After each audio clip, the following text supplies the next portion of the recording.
इंदौर के एक छोटे से गांव में बिरजू अपनी पत्नी लता और बेटी पुष्पा के साथ रहता था। बिरजू हमेशा से ही गांव में इंदौरी पोहा बनाकर बेचा करता था। इंदौर में पोहे का नाश्ता बड़ा ही मशहूर था, इसलिए बिरजू सुबह सुबह गांव में अपना इंदौरी पोहे का ठेला लगा लेता था और ठेला लगाते ही उसके वहां पर ग्राहकों की भीड़ लगनी चालू हो जाती थी। भैया जल्दी से एक इंदौरी पोहा दे दो भैया। बॉस अभी दे रहा हूँ भैया। आज पोहे के साथ में हरी चटनी बनाई है, तो पोहा खाने में आज आपको और भी मजा आ जाएगा। अरे अगर आप चटनी नहीं भी देते ना भैया, तो भी ये चने का झोल पोहे के साथ खाकर मजा आ जाता है। सच में पूरे इंदौर में आपके जैसा इंदौरी पोहा और कोई नहीं बनाता। या तो बस आप लोगों का प्यार है जो आप लोगों को मेरे हाथ का इंदौरी पोहा इतना पसंद आता है। लेकिन भैया अब आप धीरे धीरे बूढ़े हो रहे हो। मैं तो सोचता हूँ जब आप बिल्कुल बूढ़े हो जाओगे तो हमें आपके इंदौरी पोहा कहाँ खाने को मिलेंगे। आपका तो कोई बेटा भी नहीं है जो आपके पास इस इंदौरी पोहे के काम को आगे बढ़ाता। अगर मैं आपका बेटा होता ना, तो मैं मेहनत करके इस इंदौरी पोहे का एक रेस्टोरेंट भी खोल देता। इंदौर में आपके हाथ के इंदौरी पोहे के सब इतने दीवाने हैं कि आपका रेस्टोरेंट में भी ग्राहकों की भीड़ लग जाती। शायद आप ठीक कह रहे हो भैया, लेकिन मैं अपना ये ठेला तब तक लगा कर रहूंगा जब तक मेरी बेटी की शादी नहीं हो जाती। उसके बाद तो मैं अपनी पत्नी के साथ अपने गांव चला जाऊंगा, वहां पर थोड़ी बहुत खेती करके अपना गुजर बसर कर लूंगा। बेटी की शादी के बाद मैं इंदौर में नहीं रहूंगा। बस मेरी बेटी के लिए जल्दी से कोई अच्छा रिश्ता मिल जाए, मुझे तो इसी की तलाश है। बिरजू जल्द से जल्द अपनी बेटी के लिए अच्छा रिश्ता ढूंढकर उसकी शादी करवाना चाहता था, लेकिन वो गरीब था, उसे अपनी बेटी के लिए कोई भी अच्छा रिश्ता नहीं मिल रहा था। शाम को वो घर जाकर भी अपनी पत्नी से इस बारे में बात करने लगा। पुष्पा के लिए इतने रिश्ते देख लिए, लेकिन कोई भी अच्छा रिश्ता नहीं मिल रहा। कोई लड़का शराब पीता है, तो कोई जुआ खेलता है, या कोई नौकरी ही नहीं करता। मैंने पुष्पा की शादी के लिए 5 लाख रुपए जोड़ कर रखे हैं, लेकिन इतना कम दहेज कौन ले सकता है। हर किसी को इससे 4 गुना दहेज चाहिए। ना जाने समाज में दहेज की प्रथा कब खत्म होगी। पिताजी, मैंने आपसे कितनी बार कहा है कि आप मेरी शादी के लिए चिंता करना छोड़ दीजिए। भगवान को जिससे भी मेरी शादी करवानी होगी, एक ना एक दिन वो मेरी शादी उससे हो ही जाएगी। और बात रही दहेज की, तो मैं किसी ऐसे लड़के से शादी नहीं करूंगी जो आपसे दहेज लेगा। आपने मेरी शादी के लिए जो पैसा बचा कर रखा है, मैं उन पैसों में से आपका पैसा खर्च नहीं करवाऊंगी। वो पैसे आपके बुढ़ापे के लिए हैं। अरे नहीं बेटा, हम बुढ़ापे में इतने पैसों का क्या करेंगे। और माता पिता तो अपनी बेटियों की शादी में पैसा लगाते ही हैं, तो थोड़ा पैसा हम भी लगा ही लेंगे। ये सब पैसा खराब करने वाली बात है पिताजी। आपने पूरी जिंदगी इतनी मेहनत करके पैसा कमाया है, और बस एक दिन की खुशी के लिए उस पैसे को खर्च कर देना बिल्कुल भी ठीक नहीं है। मैं शादी करूंगी तो बिल्कुल सरल तरीके से करूंगी, वरना नहीं करूंगी। अरे अच्छा, बस बहुत बहस हो गई। तुम दोनों बाप बेटी की बहस। मैंने इतनी देर से खाना बनाया हुआ है, खाना भी ठंडा हो गया है। चलो जल्दी से खाना खा लो। अच्छा सुनो लता, कल सुबह तुम पोहा भिगोकर मत रखना। मुझे कल सुबह शहर जाकर कुछ सामान लेकर आना है, तो मैं पहले शहर जाऊंगा, फिर शाम को पोहे का ठेला लगाऊंगा। अच्छा ठीक है जी। अगले दिन सुबह बिरजू शहर के लिए काम पर निकल जाता है, लेकिन वहां से लौटते वक्त एक तेज रफ्तार से आती हुई गाड़ी से उसकी टक्कर हो जाती है। कुछ भले आदमी उसे अस्पताल पहुंचाते हैं, तो हॉस्पिटल वाले बिरजू के फोन से उसका घर का नंबर लेकर उसके घर पर फोन करते हैं। जी हाँ, मैं उनकी बेटी बोल रही हूँ। देखिए, आपके पिताजी का एक्सीडेंट हो गया है, तो आप जल्दी से NK हॉस्पिटल आ जाइए। अपने पिताजी के एक्सीडेंट की खबर सुनते ही पुष्पा के हाथ से फोन छूटकर नीचे गिर जाता है। वो जल्दी से अपनी माँ के साथ अस्पताल पहुँचती है। डॉक्टर साहब, मेरे पिताजी ठीक तो हो जाएंगे ना? इन्हें ज्यादा चोट तो नहीं लगी ना? देखिए, ये अच्छा हुआ कि वो अब खतरे से बाहर है, लेकिन एक्सीडेंट की वजह से उनके कमर में बहुत चोट लगी है, जिस वजह से वह कुछ महीने तक चल नहीं पाएंगे। कुछ महीने बाद वह हल्का फुल्का चल सकते हैं, लेकिन पहले की तरह नहीं। अगर उन्हें पहले की तरह ठीक होना है तो हमें उनका ऑपरेशन करना होगा, जिसमें पूरे 5 लाख रुपए का खर्चा आएगा। अगर आप उनके ऑपरेशन के लिए इतने पैसे जमा करा सकती हैं, तो हम आज के आज ही उनका ऑपरेशन शुरू कर देंगे। 5 लाख रुपए? ठीक है डॉक्टर साहब, मैं आज ही अस्पताल में सारे पैसे जमा करवा दूंगी। पुष्पा अपनी माँ के साथ घर आती है। उसके पिताजी ने उसकी शादी के लिए जो भी पैसे जोड़े थे वो उन पैसों से अपने पिताजी का ऑपरेशन करवा देती हैं। जब उनके पिताजी घर आते हैं और उन्हें उसके बारे में पता चलता है तो वो पुष्पा पर बहुत गुस्सा करते हैं। तुझे क्या जरूरत है पैसों से मेरा इलाज करवाने की? तू जानती थी ना कि मैंने उन पैसों को तेरी शादी के लिए जोड़ कर रखा है, फिर भी तूने उन पैसों से मेरा इलाज करवा दिया। अरे आपने ये क्या रेट लगा रखी है? आप ही बताइए, अगर आपकी जगह मुझे चोट लग गई होती तो आप क्या करते इन पैसों का? मेरी शादी के लिए बचा कर रखते या इन पैसों से मेरा इलाज करवाते? लेकिन देखिए पिताजी, इस दुनिया में आपके और माँ के अलावा मेरे लिए कोई मायने नहीं रखता। ना तो मुझे किसी से शादी करनी है और ना ही मुझे आप दोनों को छोड़कर कहीं जाना है।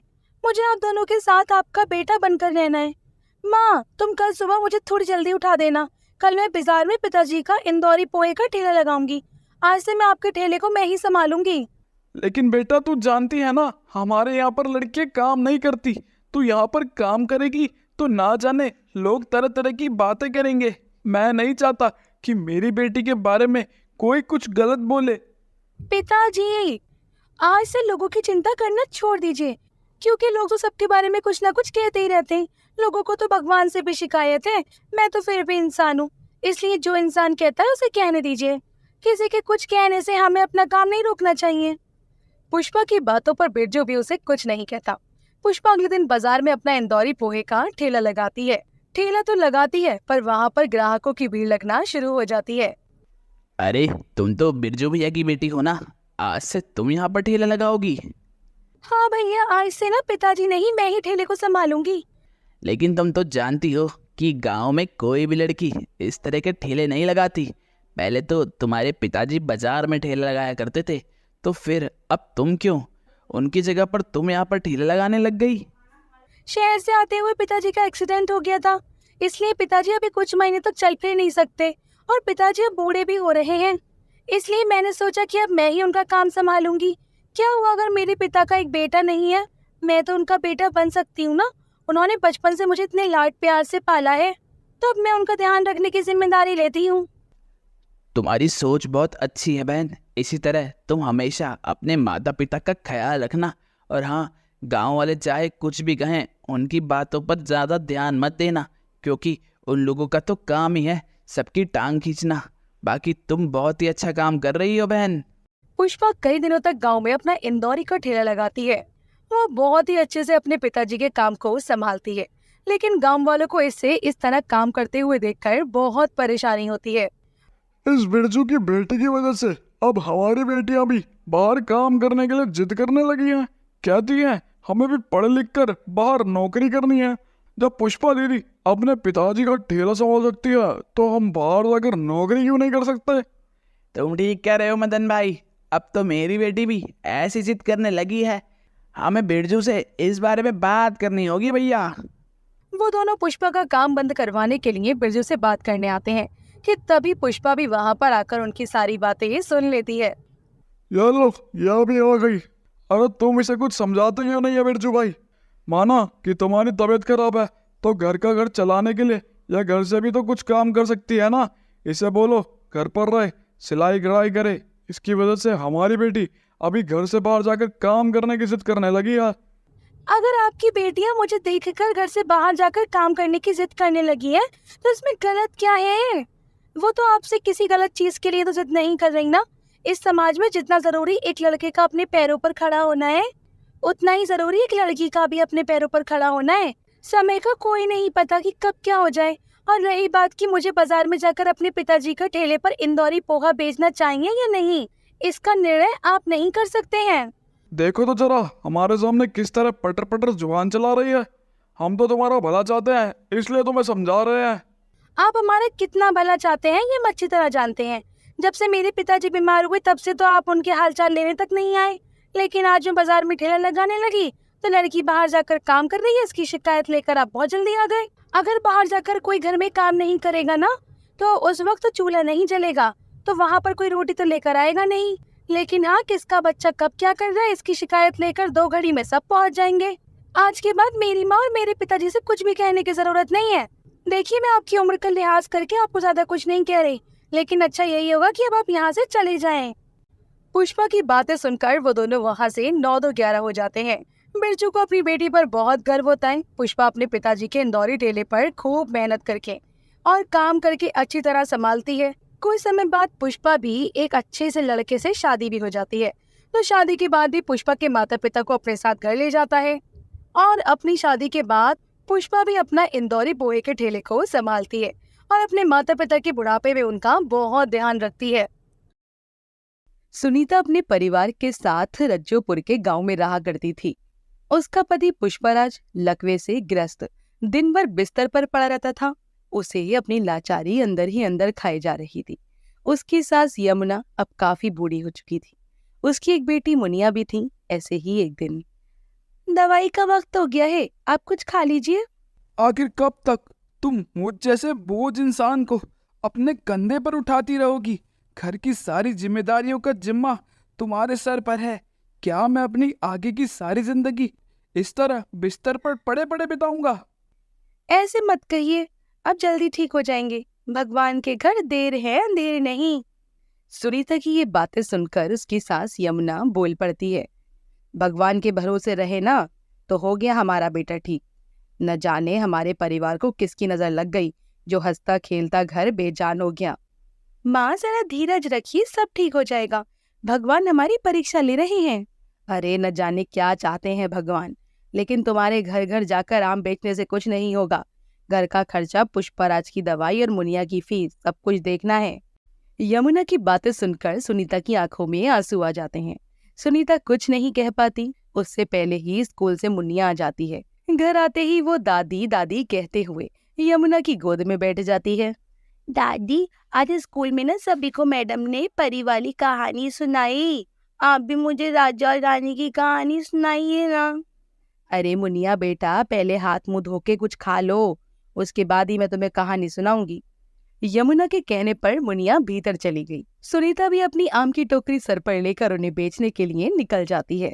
काफी दूर चलने से वे थक चुकी थी। वो एक पेड़ के नीचे बैठकर सोचने लगी। माँ जी सही कह रही थी, धीरे धीरे घर का खर्च निकालना भी मुश्किल होता जा रहा है। सुनीता काफी देर तक पेड़ के नीचे बैठी हुई थी। तभी उसके सामने एक बिरयानी के ठेले वाला गुजरता है। उसे देख सुनीता को एक तरकीब सूझी, क्यों ना मैं भी एक ठेला लगाऊं। शाम होने पर सुनीता अपनी आम की टोकरी लेकर घर पहुंची, जिसे देख मुनिया उसके पास आकर बोली, माँ मुझे भूख लगी है, खाने को कुछ भी नहीं है, आप जल्दी से कुछ बना दीजिए। अच्छा मेरी मुनिया, मुनिया को भूख लगी है, अभी मैं फटाफट दाल चावल बना कर देती हूँ। नहीं माँ, दाल चावल रोज रोज खाकर ना मैं बोर हो गई हूँ, आज कुछ नया बनाओ ना। आइडिया, माँ आप राजमा चावल क्यों नहीं बनाती? अरे मेरी सहेली की मम्मी बहुत अच्छे राजमा चावल बनाती हैं, आप भी मेरे लिए राजमा चावल बनाओ ना।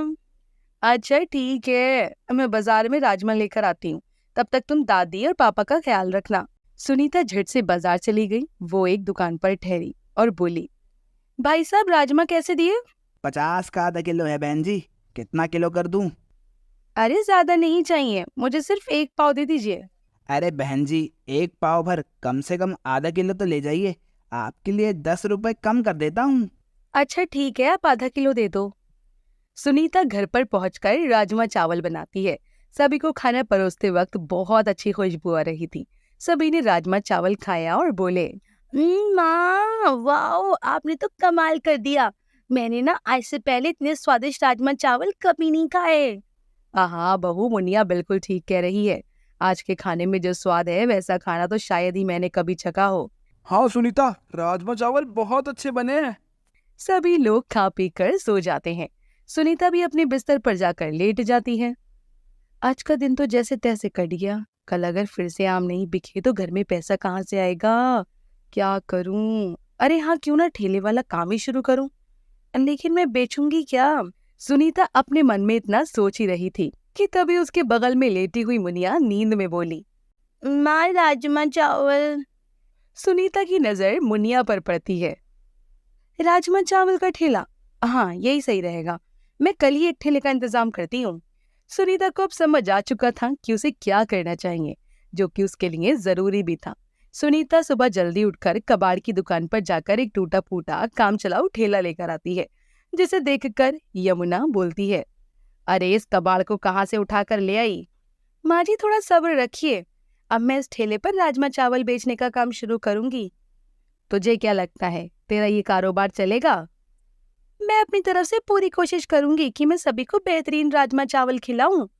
अब क्या था, शाम होने तक सुनीता राजमा चावल बनाने की सारी चीजें इकट्ठा कर लेती है और राजमा चावल बनाकर बाजार में ग्राहकों का इंतजार करने लगती है। गरम गरम राजमा चावल की खुशबू बाजार के इस कोने से उस कोने तक महक रही थी। सभी लोग बाजार में नया ठेला देखकर उसकी ओर आकर्षित हो रहे थे। मात्र 20 रुपए प्लेट राजमा चावल खाइए, इतने स्वादिष्ट राजमा चावल आप लोगों ने कभी नहीं खाए होंगे। अच्छा ऐसी बात है तो एक प्लेट मेरे लिए लगाइए, मेरे लिए भी और मेरे लिए भी। सुनीता अपने ग्राहकों को एक एक प्लेट राजमा चावल देती है, जिसे खाकर वो सुनीता के हाथ के बने राजमा चावल की बहुत तारीफ करते हैं। बहन जी, आपने तो 100% की बात कही थी, आपसे बढ़िया राजमा चावल कोई नहीं बना सकता। सही कहा, क्या स्वाद है इन राजमा चावल में। पूरे बाजार में इतने स्वादिष्ट राजमा चावल नहीं मिलेंगे। शुक्रिया आप सभी लोगों का जी।